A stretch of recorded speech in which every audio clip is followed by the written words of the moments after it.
Let's start off with this threat to the election. So you have some very interesting data in this report. Thank you for giving us a sneak peek.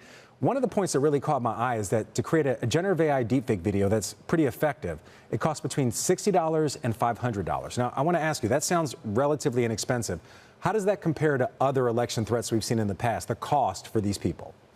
I think the reality is that the ability for attackers to conduct threats effectively is much less expensive than it is for organizations to defend against them. And that's something that's been the case time and again, unfortunately, right? So what we're really looking at for effective election security is organizations to detect early, to be prepared, certainly for consumers and the end users to be very widely aware that these attacks are coming, that deepfake videos are becoming more of the norm, and to be educated against these attacks. I think what I was basically going to ask you is the point of entry to create a very disruptive cyber attack, is it just lower that point of entry on a dollar basis?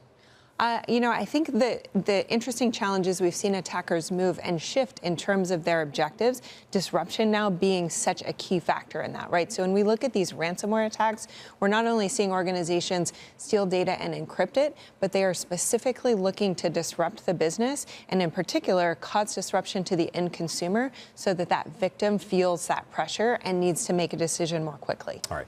So this year, speaking of the elections, we have about 4 billion people heading to the polls, according to your research. It's kind of a mind-boggling number. Does that size, the size of that number of people and just the number of elections around the world, does that also increase the danger to election security, just the simple fact that so many are going on at the same time? Well, so you're referring to over 60 major elections, right, occurring in 2024. So a massive landscape, billions of people voting. And when you have that large of an expanse of people and data, combined with the influx now of generative AI, what we've got is this ability to create much more misinformation. And then when you get into technology like deepfakes, it becomes very hard for the average person to discern what's actually real and what's not.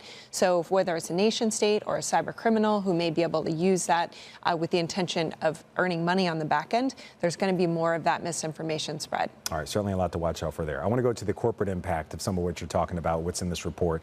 According to your report, the top industries impacted by cyber attacks this year have been healthcare, manufacturing, and construction. If you're a shareholder of that company, what does that mean? I think it means that organizations need to be more prepared than ever to detect these attacks early, to respond to them quickly.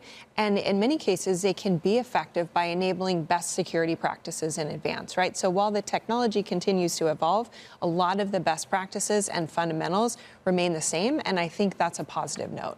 So that's the positive note. Are there any other positives?